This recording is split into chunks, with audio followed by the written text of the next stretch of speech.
Oh my God. Ang ganda talaga dito guys, oh. Hindi. Video lang ako, okay na pa sa YouTube. Nag-live lang ako nung lang araw. Pang update. Walking kami guys. Going back sa aming hindi kayo masasakay para at least para maiba naman, di ba? Kasi walking nga, di ba?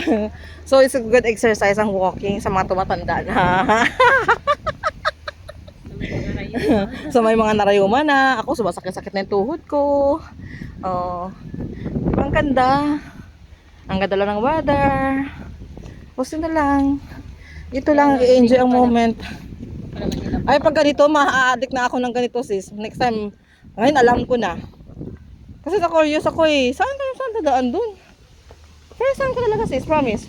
Pumunta dito. Lagi ako sa Mount Shan, di ba? Paggabi, ano kaya ang itsura paggabi dito? Hindi naman siguro madalim, no? Eh, kasi may ilaw. Pero ang ganito na paggabi.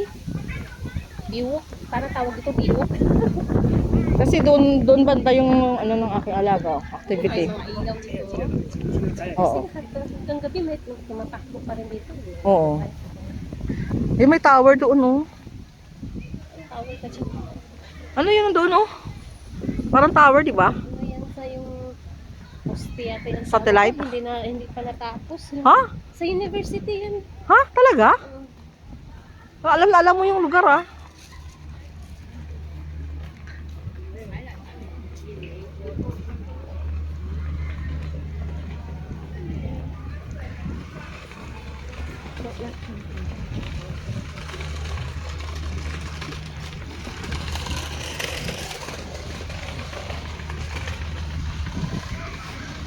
Sana kakayanin. Pero parang masakit ang tiyan ko.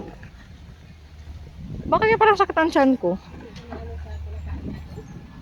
Hindi naman siguro ano sis ha. Baka nanimago lang dahil di ba parang tagal ko lang labas, walking na matagal.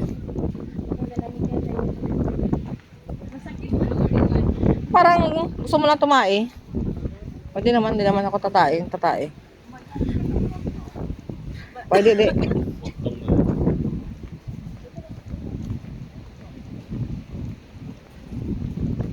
Mahabang park to eh, di ba? Ibig sabihin maraming toilet dyan. Ang ganda talaga, promise. I like the view. Ang ganda ng mga, ano no, yung mga, yung mga trees. Ang ganda ng mga parang uniform. Mas may same talaga, no? Same na naka puno ang tinanim nila dito. Ang ganda. I love it.